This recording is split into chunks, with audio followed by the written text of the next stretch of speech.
Hey guys, welcome back for another video. I am in my backyard standing by my bananas, which are now taller than me, which is a very happy thing for me. They were slow getting started, but now they're really taking off. And just looking around, seeing what we got going on in the yard here, where I can put more things, what do we have currently, kind of taking an inventory, and I thought I'd take you along. And at the end, I'll show you how our tilled garden that I put in just 8 days ago is starting to come up. So here we go. Okay, so as I was saying, we're starting off with bananas. My bananas are looking great. I've been cutting off some of the dead stuff and throwing it around the base as a mulch. It kind of tries to help keep the weeds down, helps retain a little bit of moisture. We've got some brand new little baby bananas that are starting to come up, so that's exciting. Got a couple in the background there. My Katuk tree is looking really nice. It's still a little on the small side. It nearly died this past winter, and it's coming back really nicely. We got some good rain over the summer, and it's looking really healthy now. And the lime tree that I put in recently is looking fantastic, and it has lots of beautiful little limes all over it. We've actually picked about 20 off of this tree already, and they just keep on coming.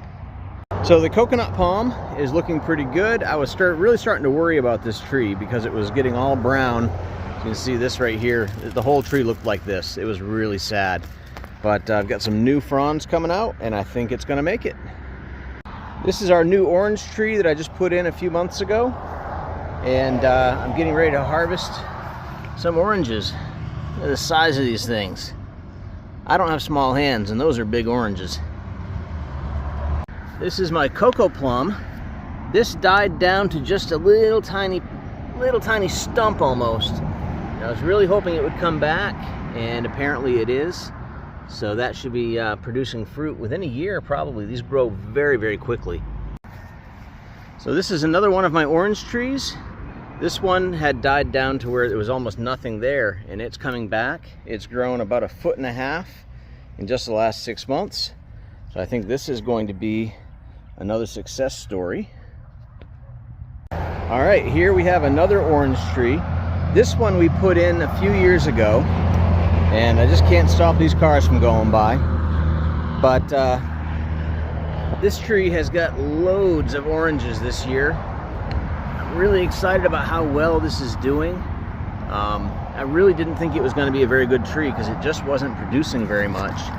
But this year it is just amazing how much it's making. Of course, we have our starfruit tree. This tree had absolutely no leaves on it after the last hurricane, Milton. All the leaves blew off. It was looking really raggedy. It's only been a couple of months, and all the leaves are back. I've got blossoms, so I'm going to be getting some more starfruit really soon. I got one that kind of held on and didn't blow away. It still looks pretty good. The newest addition right here, we have a brand new avocado. I just put this in the yard today, and I really hope that within a couple of years this will be making some avocados for us. Love avocado. Now, our little June plum is looking really good. This one also had a pretty difficult time with the hurricane. It got bent over pretty hard. I got it propped back up, and we're getting a bunch of little plums on here. So happy to report this is doing well. Alright, this is my pigeon pea. As you can see, it has lots of little pods on here. This is where the little peas grow, and they dry in the pod, and then you can soak them and use them like beans. So these are a really neat little thing that happens with these trees. Here, I can see if I can get this one open. This one's pretty dry. Oh, there we go. There's one of those little pigeon peas right there. Here I have the Barbados cherry. It made us one cherry this year, and I showed it to my wife in a picture, and I said, oh, when you get home we're going to try this together, and then a bird ate it. But I've had Barbados cherries before. They are very tasty, very sweet, and this tree is really spreading out and getting big, so next year should be a pretty good harvest. The tree here is a pink guava. It's hurting a little bit. It'll come back, but this was a recent transplant. It's kind of going through some shock, I think. But I did just get a ripe guava off of there, which is kind of cool. And then of course we have our mulberry tree. This tree is now about 10 feet tall. I only put it in a couple years ago, so it's grown a good 4 feet since I put it in. And it's making lots of fruit. Let me see if I can show you here on this branch, if I can focus in on that. Get some berries there. We got examples of that all over this tree. So excited about that. All right, then I've got my cassava. In here, I don't even know how many cassavas I have anymore. There must be probably 6 of them. And I'm gonna actually need to get these harvested and then get some new cuttings to start again. But they are thriving. They're hanging out behind the tiny camper. So if I want to get anything out of the back, I really have to pull the camper out now. And of course, who could forget Nigel the cactus? He has found his home over here next to the raised bed and next to the tilled garden, where he can kind of grow and spread out. He's got a little bit of a bend to him now. He got damaged in the hurricane, and he was kind of bent and not looking too good, but check it out, he came right back. It's one of the most resilient plants I've ever seen. This is one of the more unusual things that we're growing here. These are spiral ginger, and I know I've featured these on videos in the past, but they get a little fruit that grows out of the end of this pine cone looking thing. This little fruit that comes out of the end is super sweet, really tasty. And I've got a bunch of these growing back here in the back corner. Next up on the list is going to be elderberry. You see that white bunch of flowers there? Some of these little buds here and there. These are up pretty high. I gotta hold my phone really high to get these. But those are all gonna be elderberries in the near future.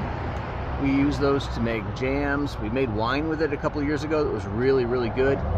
So got those growing too. Those just kind of happened. I had one tree that died, but apparently the birds got to it and they started spreading the seeds everywhere, so they're popping up all over the place.